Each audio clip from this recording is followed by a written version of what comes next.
All right. So we're ready to roll. Let's prepare to share our screen.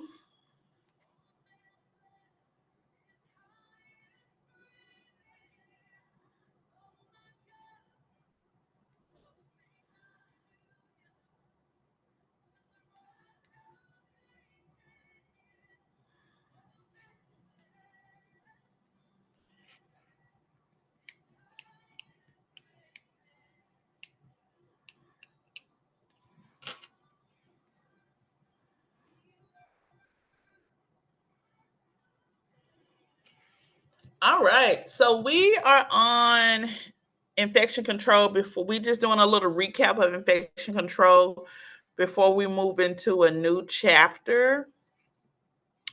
And I wanted to do the recap. We're going to close out infection control this week. Friday, we're going to have a quiz. So prepare yourself. Friday, we're going to have a quiz on infection control. So you was like, oh, my first week. But it's going to be a short quiz. And our new students, you don't have to take it, but it'll be a great opportunity for you to just kind of see how we relate information.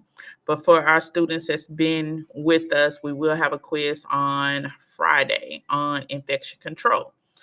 And so we needed to do a recap of this particular chapter because with Tennessee, our Tennessee exam, it is a large amount of infection control. So I just wanted to make sure that the students understood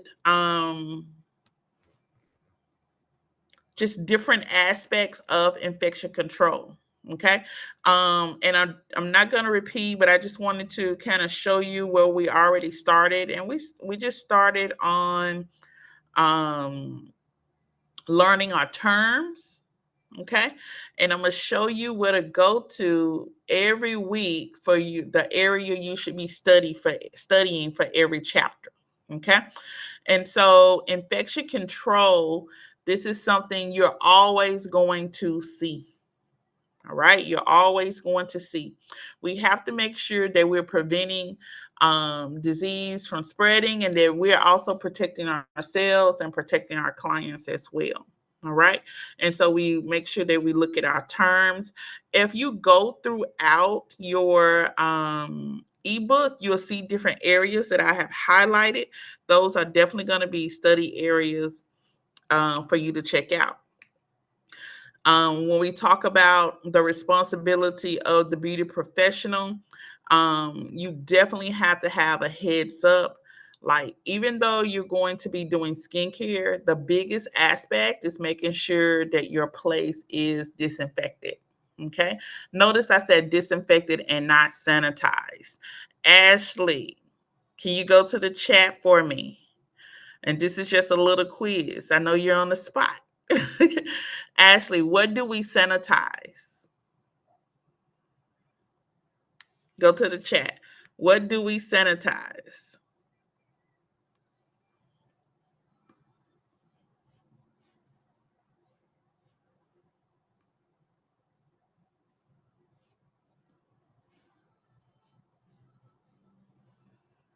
You can unmute for me, Ashley.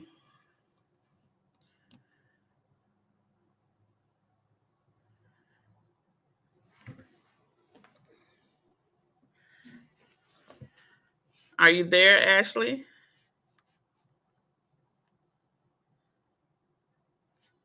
Yes, ma'am. What?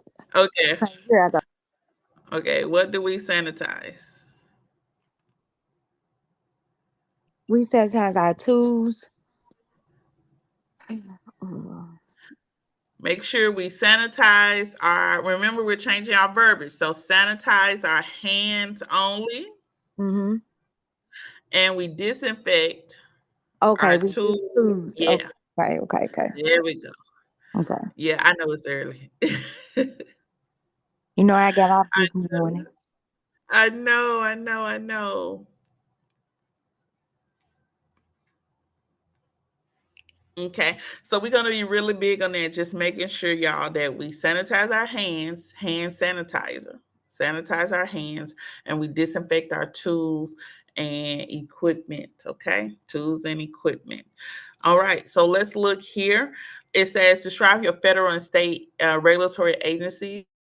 Now, look, this is what I want to say. The Tennessee State Board of Cosmetology, Tennessee State Board of Cosmetology, officiates Tennessee's. They make sure we have our laws and our rules. Okay, that is going to be the board that we recognize that our school falls under, that your licensure will fall under as well. Okay, so we get our rules and our laws, we get our rules from the state board. Our politicians help orchestrate the laws. So the rules come from state board, and then the politicians change the laws. They adapt the laws. Okay, so some of those agencies, those national agencies, are going to be OSHA, OSHA. Okay, OSHA.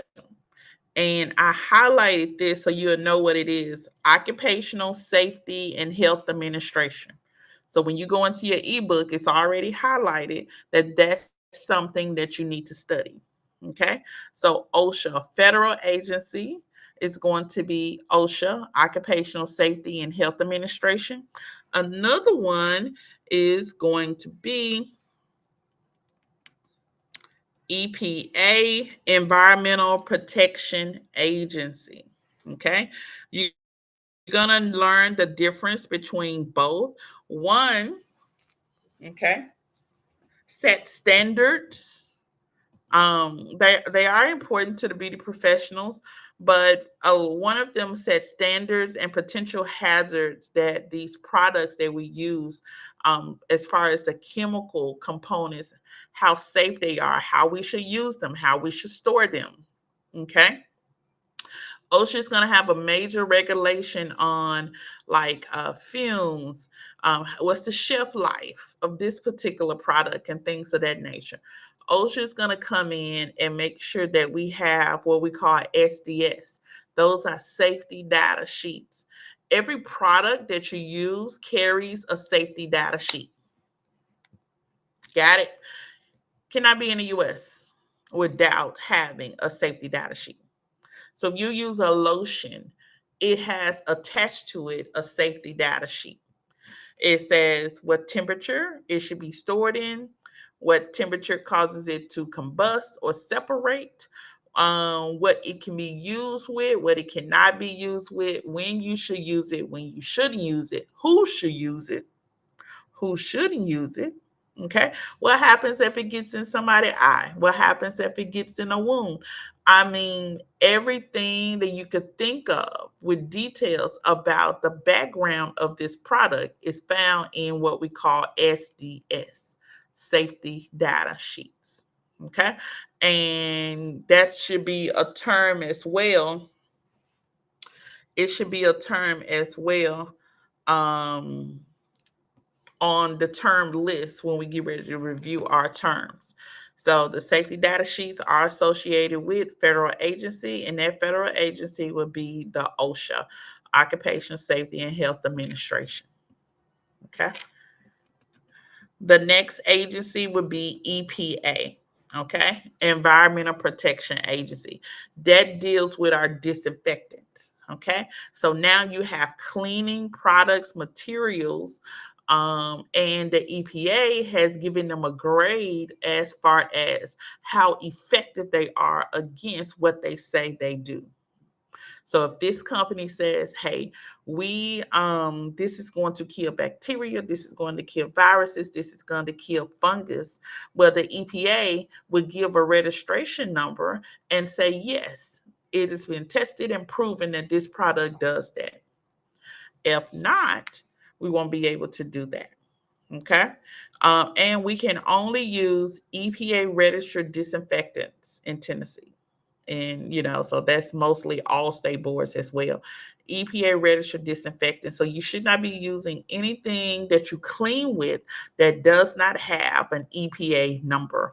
So what's highlighted here in the yellow, if you look at your household bleach, look at your 409, look at whatever you clean for your when you mop or when you cleaning the walls, it must have an EPA registered number.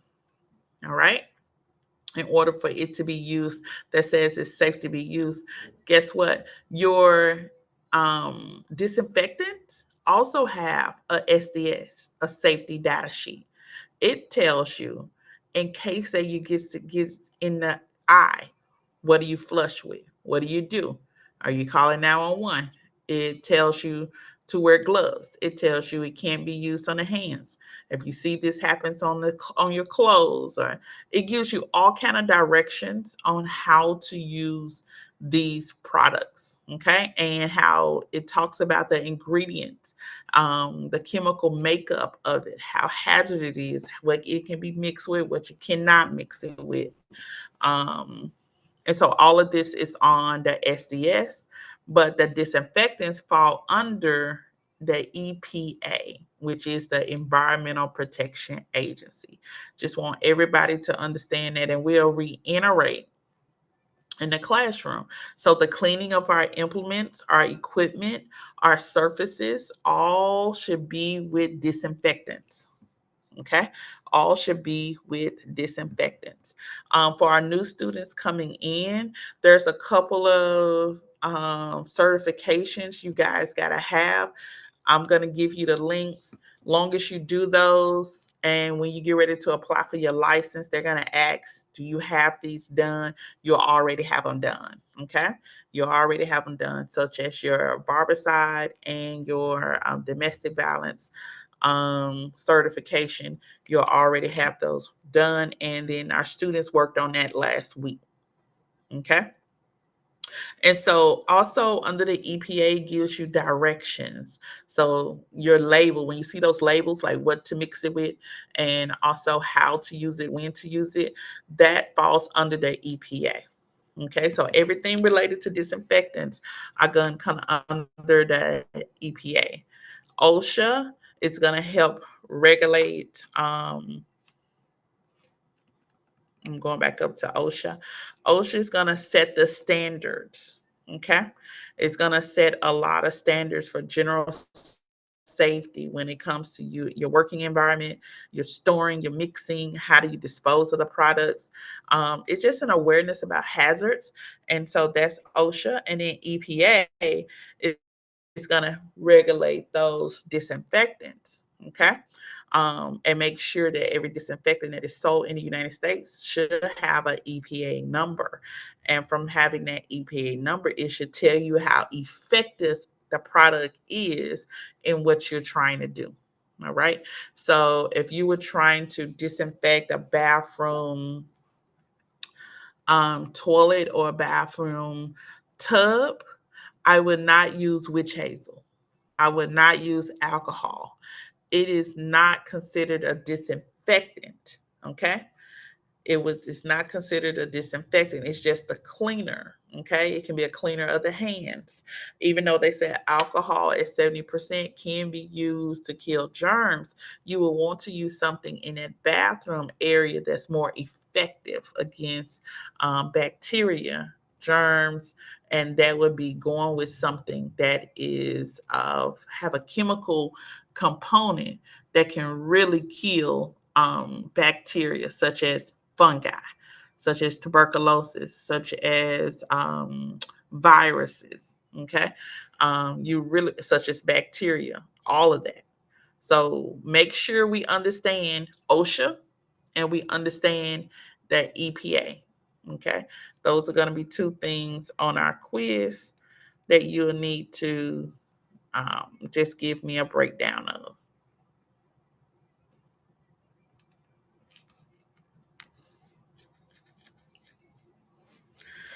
And so our state agencies is our state board, and we just went through a licensing um, renewal with our state board. Took about a week, but we got her done. And every person that's going to have a salon or spa must go through the state regulated regulatory agencies, which is your state board of every state. They are the ones that set the standard for, is this place good enough? Does it meet the standard to bring patrons in to perform the services? Okay, so if you're going to have a shop, you got to go through the state regulatory agencies. Also, your license flows through here as well. We look at laws and rules. I'm going to go to our state board, and tomorrow with our new students, I'm going to show you where you can find our laws and rules. So if you're on Facebook, we have a private Facebook group, and we've uploaded those laws and rules, but also I will show you where to find it on the Tennessee State Board website. Remember, we're not able to diagnose, treat. I mean, we have to stay within our practice. We're not doctors. Okay. So I highlight when you go into reading more, it says, remember, beauty professionals are not allowed to treat or recommend treatments for infections, diseases, or abnormal conditions. Customers with such problems should be referred to their physicians. So, in knowing and doing client consultation, we got to know what we're looking at, and we're going to be heavy in consultations and referring the clients out, especially if it's something outside of our scope. So, we're not going to be picking up stuff that we're not supposed to be picking up. Okay. So, we needed to understand the difference between diseases and look at the signs of infections. Um, this particular chapter, as we talk about infection control, we deal with people with our bare hands, okay? And we're dealing with people with our bare hands. We need to make sure that we're able to identify things that we're able to touch and not able to touch. We're able to service and not able to service. I'm going to pause here and go into a video. Okay. And with that, we're going to have two videos, and then we'll come back and talk about what we have going on here. All right.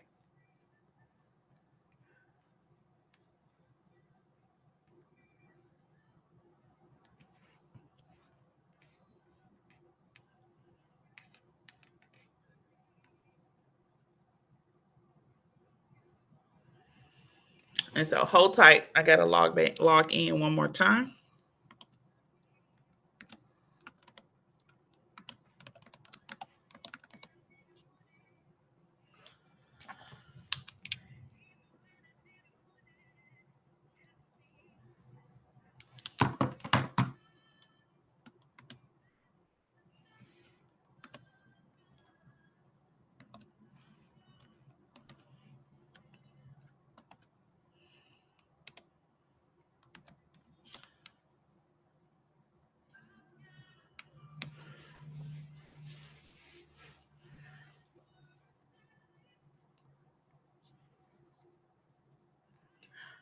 All right. Let me go to our shared screen.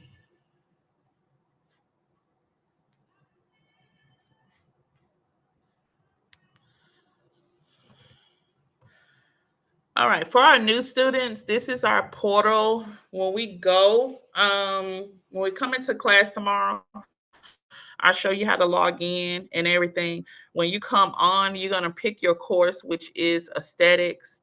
Also, you get to also learn about eyelashes as well.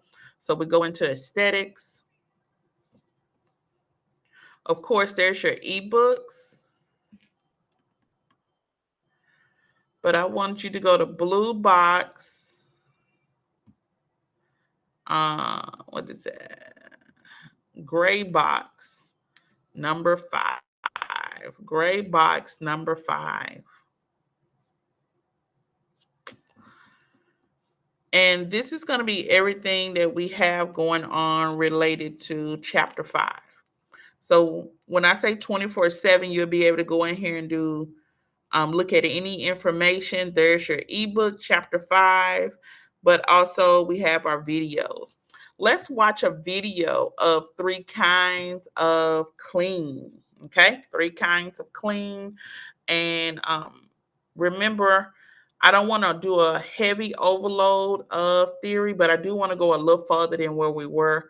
Um, and it's all about cleanliness.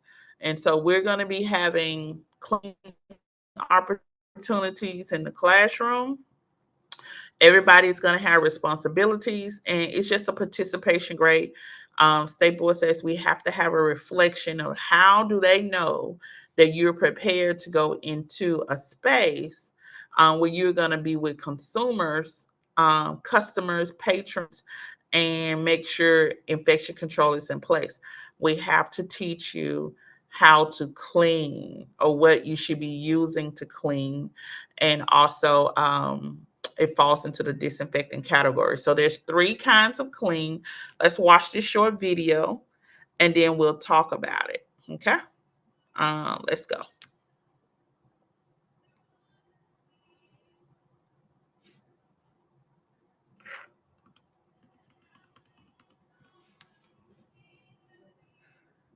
Three kinds of clean. One of the first things you learn as a beauty pro is that you have to be clean. I'm not talking about being neat, I'm talking about your hands and your tools, your nippers, your shears, everything. Squeaky clean. A level of sanitary that sends germs and their nasty bags packing. Why this obsession over germs? Because germs can make you and your guests sick. Not to mention what they do to inspectors if you leave some, lying around. I'm just saying, you don't want to go there. So what do we mean by clean? Seems simple, but in reality, it's a little more complicated. That's because some words like sanitation mean different things to different people. Take regulators. They use sanitation as a catch-all to cover all three levels of infection control: cleaning, disinfection, and sterilization. The big difference, what they do to germs. Cleaning kills some germs, disinfecting kills most germs, and sterilizing, well, let's just say those little buggers don't stand a chance. Let's go back to beauty pros. All day long, we clean dirt and gunk from our hands, petty spas, and stations. Why? It's not just to have a tidy station and clean hands. Nope, we go one better and clean to prevent germs from spreading. They love to find new places to hang out. Our job is to make it hard for them to find a place they can call home. Otherwise, bacteria grows and people get sick and cancel appointments and, well, you know the rest. There are two ways to clean. Soap and water work best on hands and skin. All-purpose spray handles the dirty work on most surfaces. That brings us to the second level of infection control, disinfection. You disinfect non-porous or non-absorbent implements like nippers and shears by washing them, then submerging them in an EPA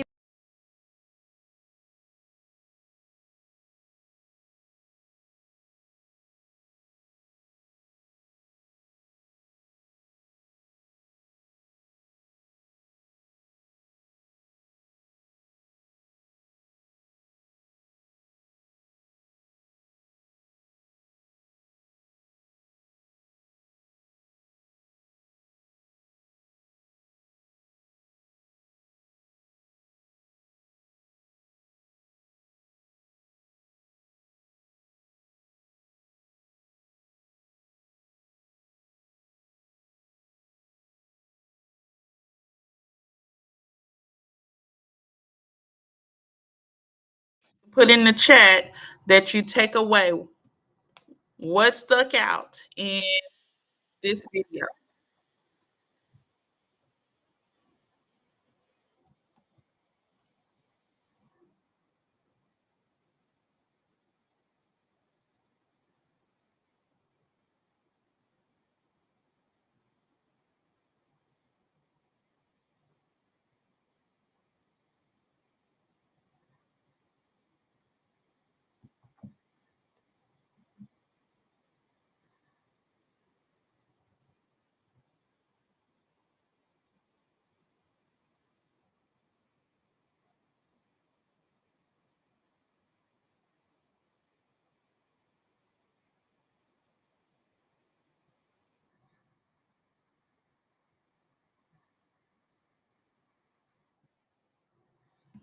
Awesome.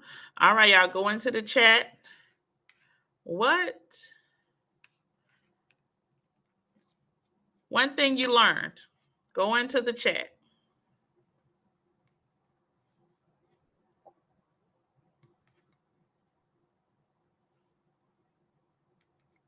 What did we learn from the chat?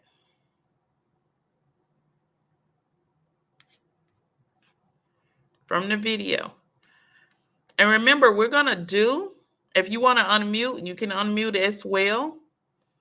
I hope everybody heard the video, but I need at least 2 people to comment. Give me one thing that you pulled from the video. You can unmute. It's a cleaning is the like a 3 type of. It's like a cleaning, then what is called? There was a 3 types of sterilization like that. Like Disinfecting. yeah, disinfectant, like a 3 types. Is like just a Uh-huh. cleaning, then what is the middle of that? The last one is the sterilization. Yes. So it's cleaning, Yeah, disinfecting, and disinfecting and the sterilizing. sterilization. Yeah.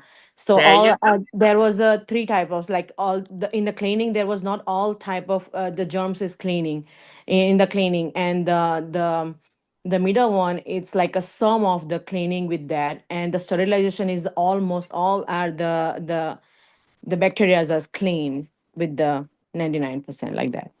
Correct, correct. And then with sterilization, we don't really have a lot of sterilization in the salon, but you think about items you sterilize, such as baby bottles and things like that. We have nippers, we have extractor tools, we have tweezers. And so anything metal, Mm-hmm. um, once it's dropped in hot water, boiling hot water, 212 degrees, it's going to be clear of all the germs and whatever caused the germs. So even the spores. So that's sterilization. Anybody else? That was a good takeaway. That was a good takeaway. And I'm headed back over to our screen. That was a really good takeaway.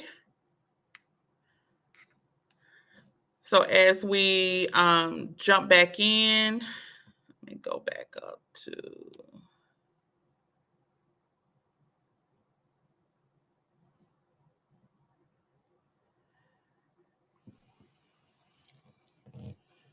All right, so as we prepare to jump back in, that was one video. It just gives a reference on the different types of cleaning.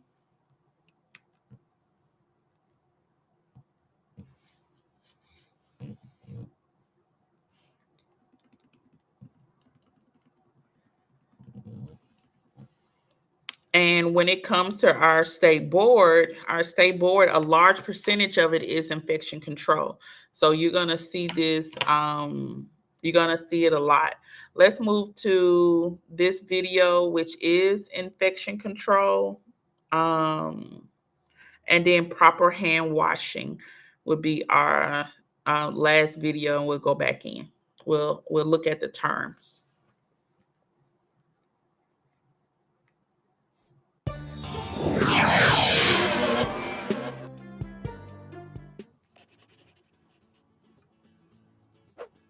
Meet Sam. He's super friendly, and his shop Hold patrons on, like him. The trouble is that our Sam often sound runs is not doing overtime what we and needed to do. neglects to wash his hands and clean and disinfect his tools before servicing his next client.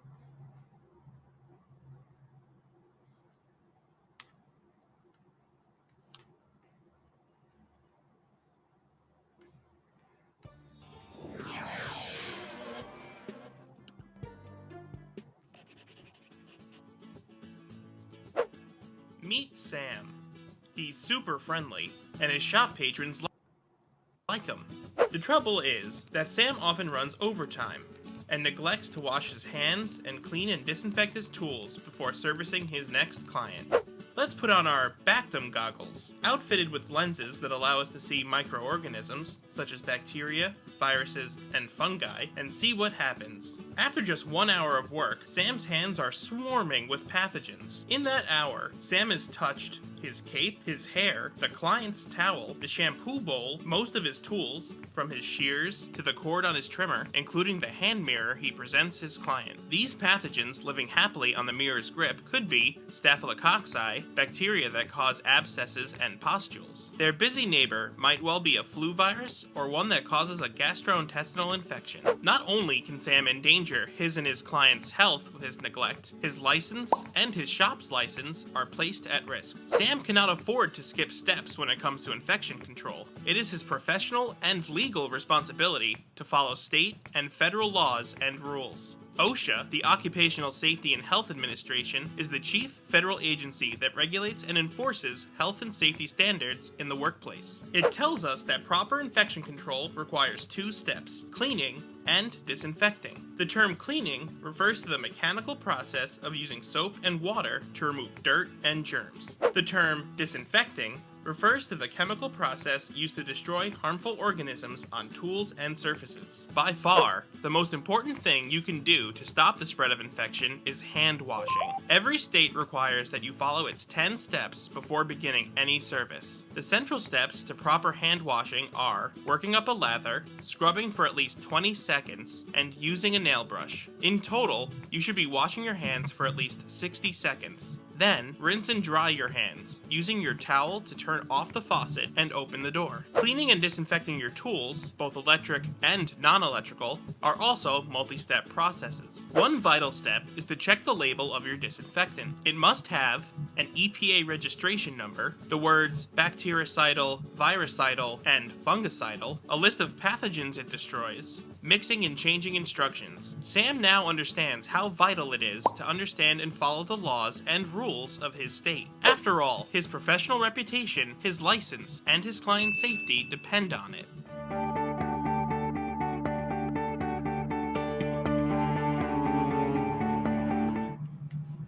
All right. So we wanted to make sure that everybody that comes in understands about hand washing. So we are in infection control. Here's what Tennessee says. Before you service any client, you should wash your hands. And you were like, okay, that's something easy. That's something everybody should do. But no, everybody do not do that. That's why we have to stress it. Okay. It is one of the first forms of infection control. It's just if you could wash your hands, you don't have to spread a lot of germs. Okay. There are areas in our shop and salon, in our school, in your homes that are what we call bioburden. And it's the areas that people touch a lot, okay? And so by washing your hands or wearing gloves and making sure you have sanitizer, hand sanitizer, it just helps prevent the spread of infection, okay? And so think about the areas in your home, in your salon, in your shop, or places you've been where you shop. We open up doors, doorknobs. Everybody goes to the bathroom. So you got the handle on the toilet, the faucet. And so a lot of people, and I think about when I'm in the airport, and sometimes I get my skin start to crawling because I see people that come out the bathroom that go straight to their flight. And I'm like, how do you not wash your hands? And so that's a big component. So make sure before we service any clients, we wash our hands. And it's okay to ask the clients to wash their hands as well. Especially, I'm going to say if you've done a wax and you ask them to hold something, you can ask them to wash their hands, especially if you know that you're going to have to need their assistance in performing a service. And so it's always going to be very, very important when you come in before you start your day that you wash your hands. Here's what Tennessee says. If there's any report of unsanitary conditions, all right, they have to investigate. Can you be shut down? Yes, until those conditions are where they need to be, you can be shut down. All right. Other agencies can be called, such as the health department, things of that nature. On top of that, infection control, they talked a little bit about bacteria, but if you have a communicable disease, you're not supposed to be working in a salon or spa because communicable means transfer from one person to the next. Disease is something we cannot service, and even if we have it ourselves, we should not be doing our clients. We can only service clients who have conditions and disorders with physician direction.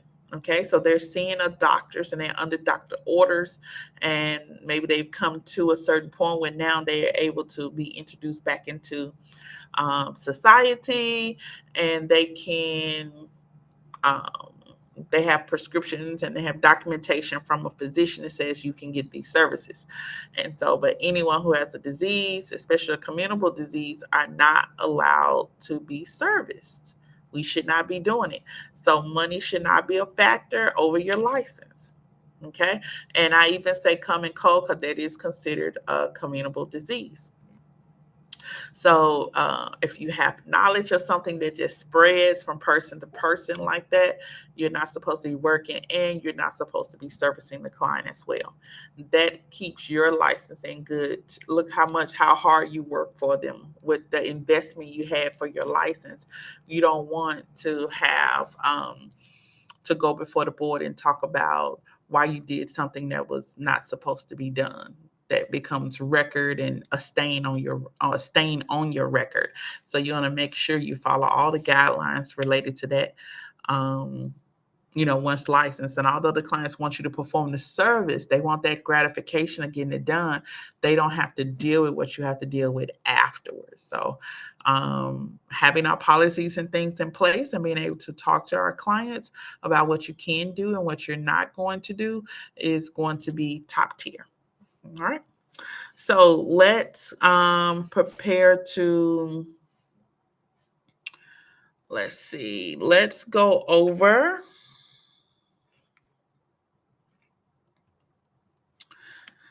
areas of study.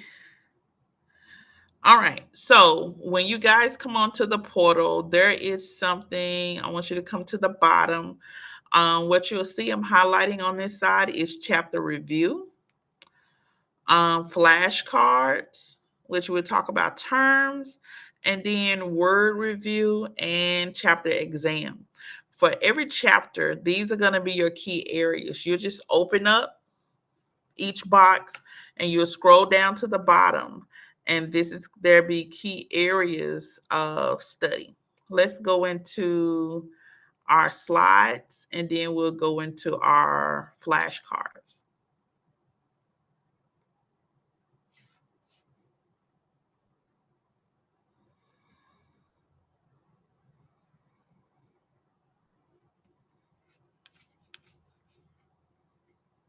Okay.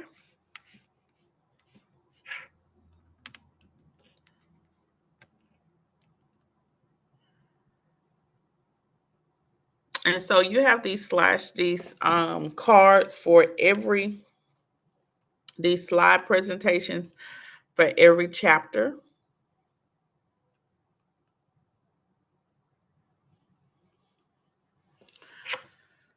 So we just talked about washing the hands and how important it is to wash the hands. We look at direct transmission, so how people, can get things, and that's directly shaking hands. So we got to make sure those hands are clean. Indirect transmission, we're looking at doorknobs. They may have touched something, then you go back behind them and you touch it. Okay. And then airborne. So making sure we know the difference. Direct is shaking hands, indirect is doorknobs, and then airborne is them sneezing. One thing you do need to know that when you sneeze uncovered, that stays in the air for a lengthy amount of time.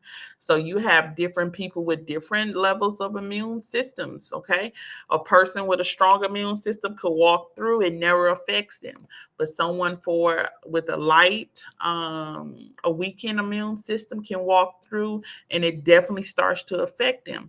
So not only do we want to be cautious about our gloves that we're wearing, you also want to be cautious about your face mask and working in the face mask and things of that nature.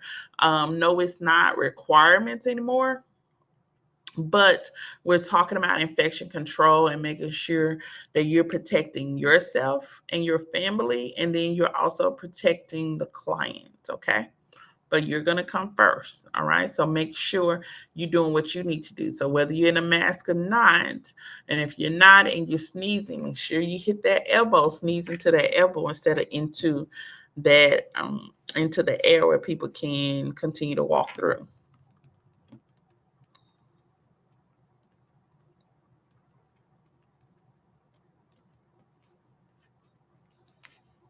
All right. We're looking at transmission infection control. And so when we look at product labeling, we're going to use what we call barbicide inside the school. We use barbicide. Tennessee also says you must use something that covers bacteria, viruses, and fungi. Okay, let me tell you something. Clorox wipes does not do that. Nothing against Clorox. I love them. Still, every now and then I, hit the surface. But we gotta be mindful of beauty professionals or just professionals at all. That whatever we do, mostly at school, it does transfer into home. So yeah, I gotta now I'm transitioning everything over to barbicide wipes or to disinfectant wipes that kill bacteria, viruses, and funguses. All right. So I want to make sure that I am following guidelines. And you on the left, you see a list of organisms, okay, from bacteria, fungus, different bloodborne pathogens, things like that, that it kills. Now, before going into pandemic, a lot of schools used this method of infection control. We made sure our um, disinfectants killed bacteria already. It killed viruses, it killed fungi, and COVID-19 was one of them that already. So we didn't have to. I didn't have to run out and scuffle or fight for disinfectants because it was running out of everywhere. We already had it. And so, only thing we needed to do is make sure we used it. All right.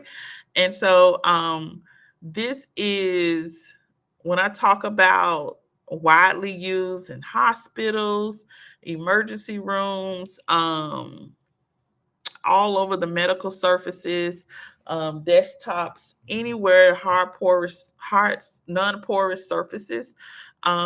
They've used these type of um, efficiency labels. So they made sure whatever they used, it killed bacteria, it killed viruses, and it killed fungi. Also, it has to have an EPA number. Remember, if it's in the US, it has to have an EPA number. And then also, and that's a federal agency, EPA. And then it has to have mixing and changing instructions, which means how much water do we add? Where do you store it? Once we add water, what, what's the effective, how effective is it with this said amount of water? And so all of these are great components to just observe, and we'll look at some examples when we get into the class tomorrow. Okay. So a lot of times when we look at prevention 101, if you look at the salons and spas, our number one thing is going to be covering up our hands and sanitizing our hands and then putting gloves on. And so a lot of things you may can do without gloves, but what we're going to do at DCI is make sure you have your gloves on, okay? Especially when we're learning about the client's skin. So that is skin analysis, um, consultations. We're going to be asking questions. And as we ask questions, in that process is where we'll make sure that we're putting on our gloves because we want to touch. You can take your gloves off, hand sanitize your hands, touch, and then you'll be able to wash your hands, sanitize, and put your gloves back on. Okay. But we want to make sure that we're having that first line of protection, which is sanitizing our hands and then placing our gloves on. That's our number one prevention method. And get used to washing your hands and wearing gloves because those are habits that we have to have every day. Now, each chapter is going to include check-in questions. Okay. Check-in questions, they help you study.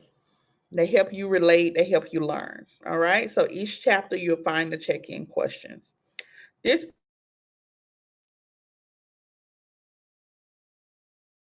transmission.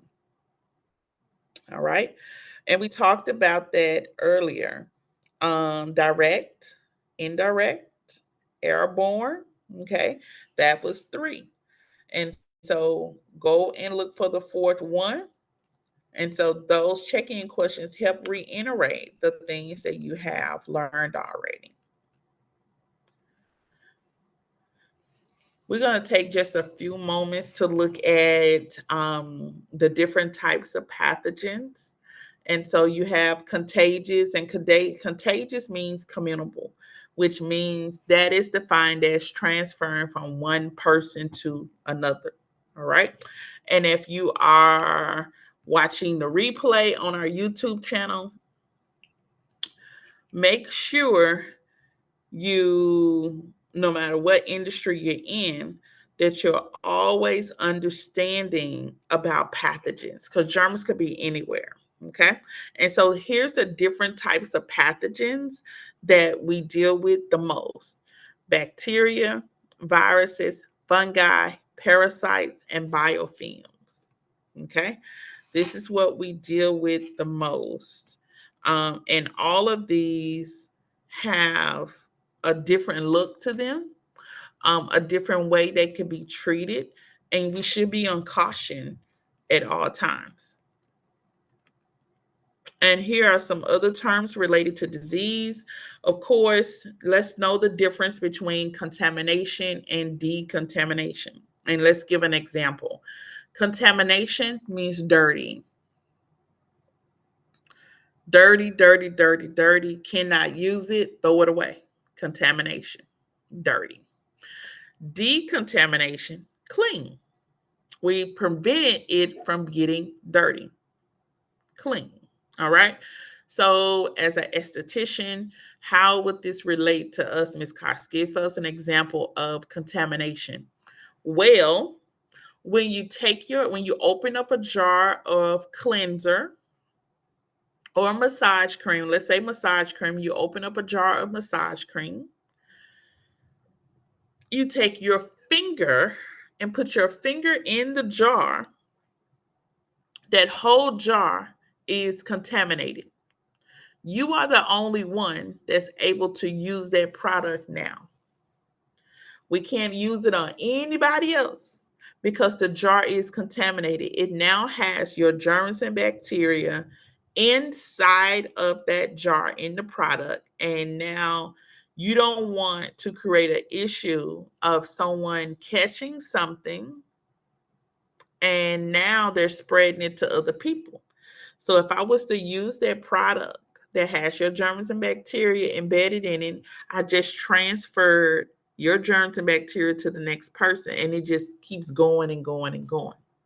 What we should do is practice decontamination, which means I have my wood stick or my spatula. I'm placing it inside the jar, scooping out the product I want, and then I'm putting the product on my hand or my fingers. You will never go in with your fingers and pull the product out. Okay. You'll always use an extension such as a spatula or a wood stick. Okay. That's an example. So contamination, dirty; decontamination, clean. We want to practice decontamination. Okay. Diagnosis. All right. Remember, we're not able to diagnose or treat diseases.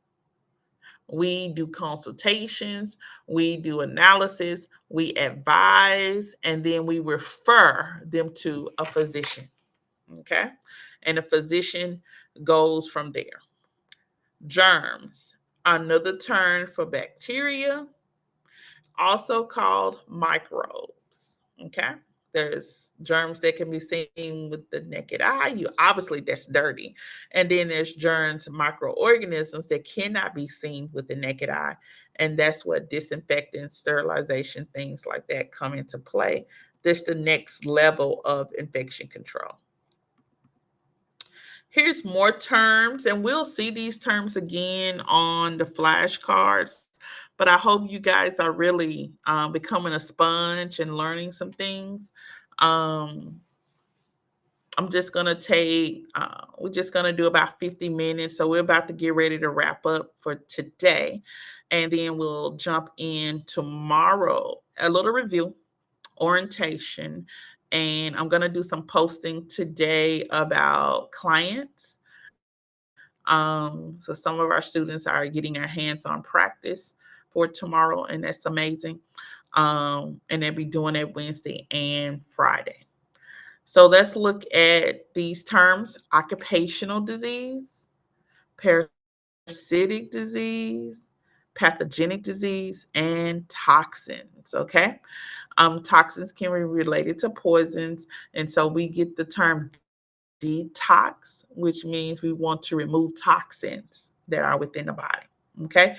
Pathogenic diseases, of course, those diseases that derive from germs and bacteria and continue to grow. And then because we have cocci, we have we have streptococci, you have staphylococci, staph infections, other pathogenic bacteria. You're talking about diphtheria, you're talking about syphilis. And so those are considered pathogenic bacteria. Parasitic diseases, okay, they deal with mold, fungus, origins, contamination from communicable person to person, um, which means you have to watch clothing, equipment, um, supplies. All of that has a big thing to do with parasitic diseases, and we're talking even from shoes down to bras and pants and things like that, just clothing that you trade. Occupational disease. We're looking at diseases that really deal with a particular group. Okay, and so we'll dive deep into those for continued review. But we're definitely tonight's assignment, I want you guys to go into and study your flashcards. Okay, and of course, um, this is bacteria, microorganisms. These are the types of bacteria. You're talking non-pathogenic and you're talking pathogenic bacteria. Non-pathogenic and pathogenic bacteria. Okay, so with these particular forms, you have the good bacteria and then you have the bad bacteria. Yes, good bacteria helps us. Okay, helps preserve the body, helps fight. And then you have bad bacteria that fights against everybody. Okay, and so you will learn about those pathogenic diseases. As I stated before, you're talking about cocci, diphtheria. You're also talking about syphilis, staph infection, strep throat, those particular things. So that falls into the bad bacteria. Okay. And we're looking at bacterial infections. All right. Um, Let me see. I want to give you. So tomorrow we'll talk about the signs of infection. These are just a few, a few. But signs of infection, when you say inflammation, I want you to also think of redness. I want you to, when you think of inflamed, I do want you to think of fire. I do want you to think of fire. I want you to think of redness, and I want you to think of a client being uncomfortable. Okay. I don't want to pretty much say burn. I want to say there's a sensation to the skin. The client is not comfortable.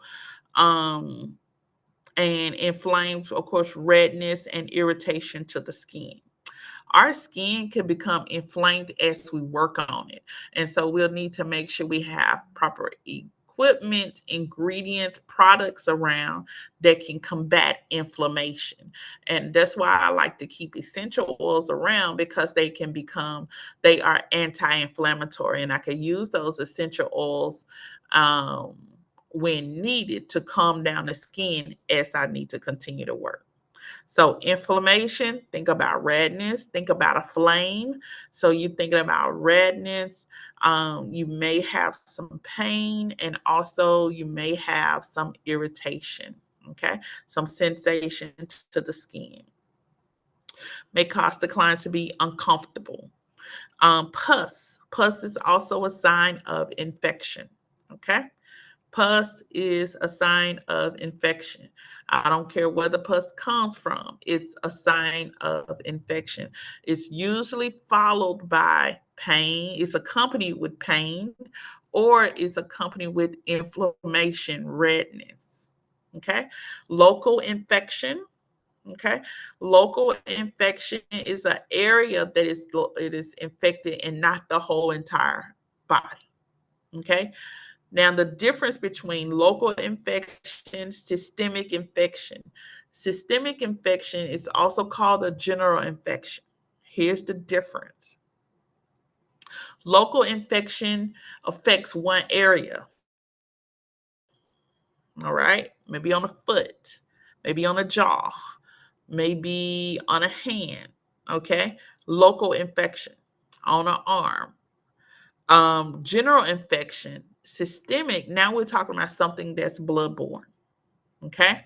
So it has gotten in the blood and it is traveling throughout the body. It's got in the blood and it's traveling throughout the body. Okay. Wherever the blood goes, this infection is being carried to that area as well. So now we're talking general or systemic infection. Okay.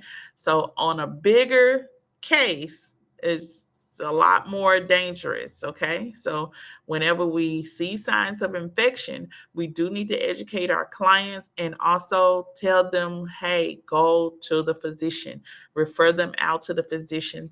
Remember, you're not a doctor, you're not a nurse. Okay. You may have all the expertise and certificates in the world, but you're not a doctor and you're not a nurse, and we cannot diagnose. So when we see something, we say something, and encourage them to go get checked out by a physician.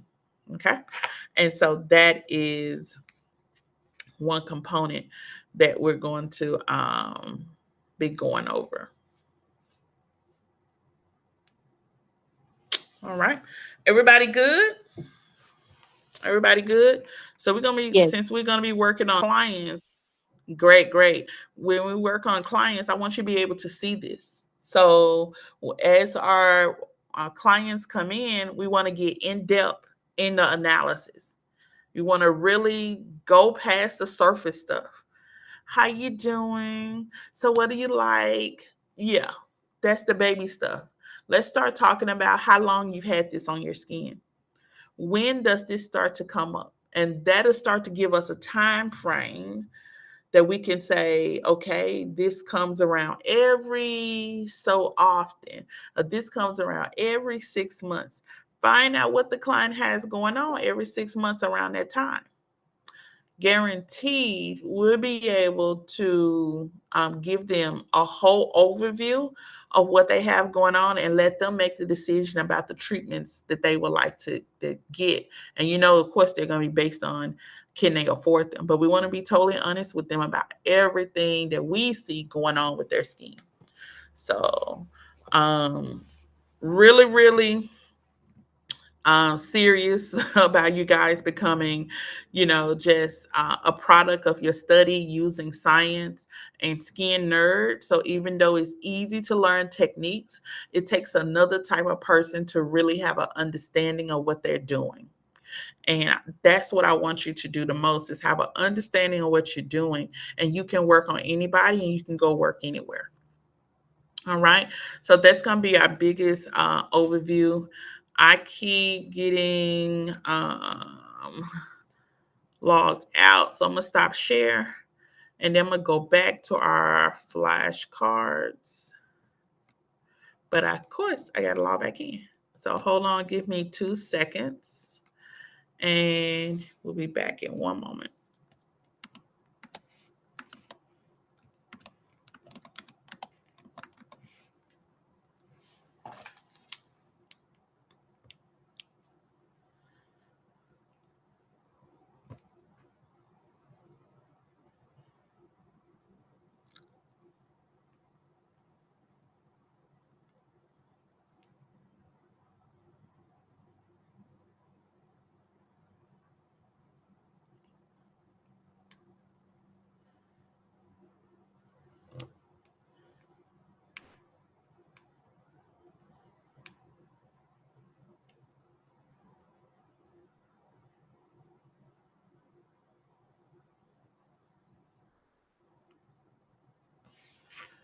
Okay, here we go.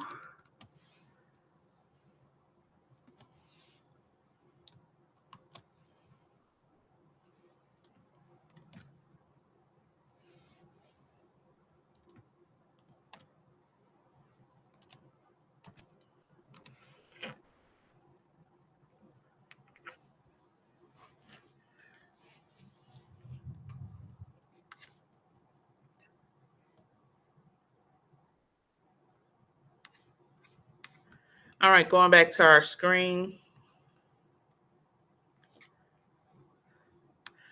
And I'm going to keep showing you how to go back to our lesson. You're going to go to aesthetics. Okay, we're on chapter 5 in the gray. It's actually a review, so some areas we'll skip. Chapter 5 here. And I want you to come all the way down, all the way down. And every chapter, you're going to see slides, flashcards, word review, and exam. Okay. And so let's go to flashcards just for a little walkthrough.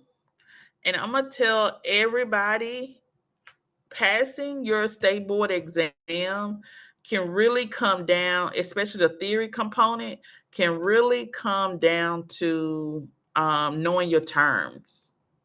Okay. And if you're reading your chapter, you don't have anything to worry about. Okay. Knowing your terms, reading your chapter, doing your check-ins, you have absolutely nothing to worry about.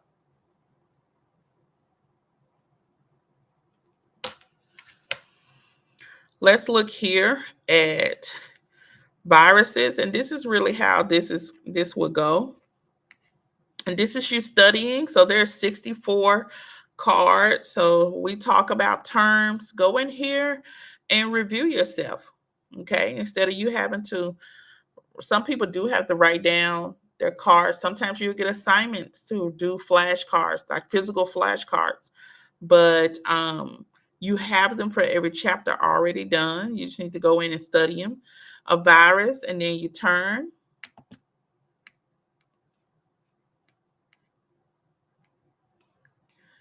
Okay. Parasitic, submicroscopic particle that infects and resides in cells of biological organisms.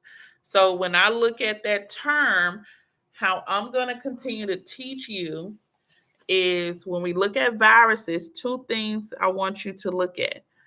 Parasitic, okay?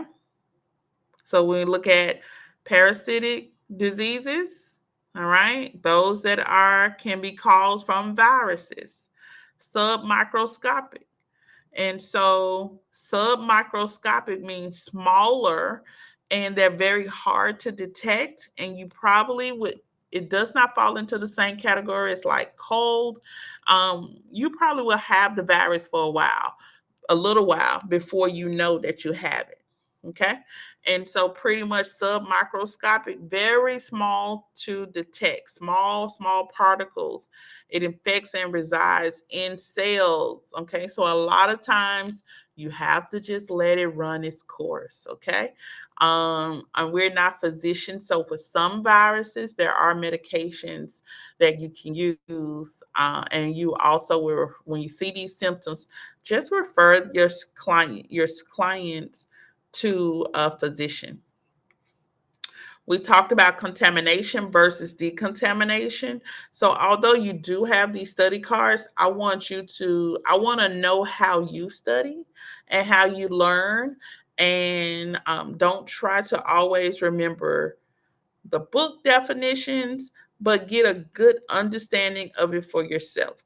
Okay, so contamination, the presence or the reasonably anticipated presence of blood or other potentially infectious materials on an item's surface, of visible debris or residues such as dust, hair, and skin.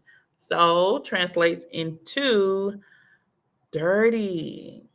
Okay. And here's it said the presence of, and you're looking at bacteria, blood, or other potentially infectious materials.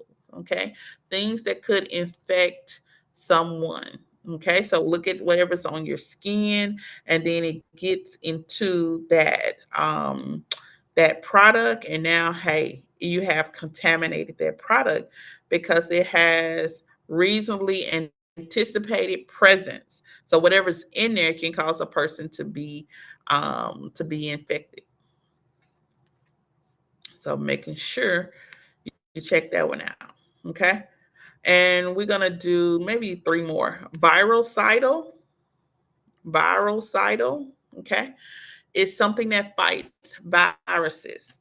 Let's turn capable of destroying viruses.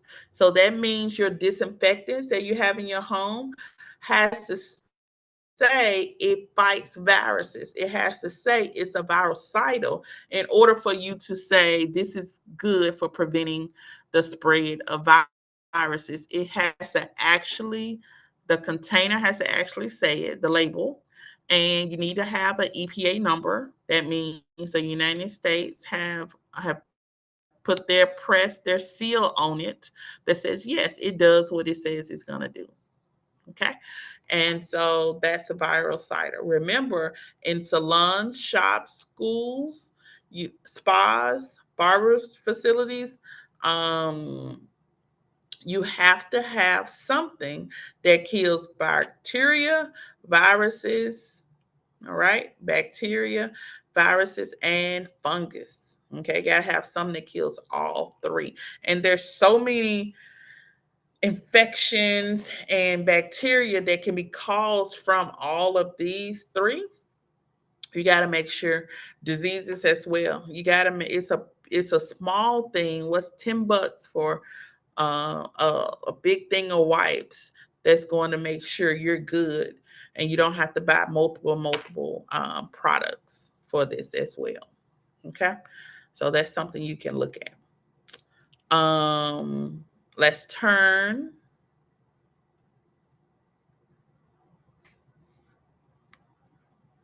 The next one is local infection. And remember what I stated about local versus systemic infection. Let's turn. An infection such as a pimple or abscess, those are examples, confined to a particular area of the body and appears as a lesion containing pus. So it's only in one area. So local infection. All right. Local infection. Scabies is one of the ones we run into. Scabies are also called itch mites. Okay. A contagious, number one, scabies can be transmitted from one person to the next. Can we service, and it's a skin disease, can we service clients? No. Clients with scabies, we cannot service. So it's good for us to know how these look on our clients. So when we see them, we turn them back around. Okay. A contagious skin disease. Y'all, we cannot service clients with scabies that is caused by the itch mite, which burrows under the skin. A lot of time you can find it in people that work with hands a lot. You can find it in between the fingers. You can find it underneath like the bra area. You can find it in the panty area, underwear area. A lot of times it can come from you wearing someone else's clothing, you sleeping on a bed where there's bed bugs, you're not laundering the sheets, not washing the clothes properly, and just sometimes it can just you using somebody's comb because the family of itch mite, you have skin mites where everybody got some form of mite, skin mite, but also you have head lice, and so these are all in the same family. Okay. And I know when it comes to head lice, putting the water over, sometimes you can see the little eggs pop up, white or gray looking eggs pop up. And you know, we can't service them. But if you go through somebody's scalp and you'll really be able to see it. When he's talking about somebody's skin, that's why we don't put our gloves on last. In meeting them, put your gloves on. Okay, because if you want to be touching their skin, looking, and what you're going to be looking at is stuff, trust your instinct, stuff that you've learned of how scabies look. Okay, and what does that look like on a regular client? And our clients share everything with us when it comes to, they reveal their bodies. And so when you see things like a discolored bra, they can pull their strap down, and then you start to see it feels real bumpy around the bra area. Remember, they burrow under the skin, so you may not see them on the surface. You can see them under the skin, and it may look like a little tick or something that's sticking out, that prickly, that like something that sticks out. So you want to be very, very careful. And a lot of people are pickers. We like to pick stuff. And so you're going to be very careful and just have a good eye for things and ask a lot of questions. Okay. I'm going to close out because I don't want to overpower you too much, but I'm definitely going to close out. You can find this lesson. Yes, yes. You can find this lesson on our YouTube channel. I'm preparing now to close out. Remember, these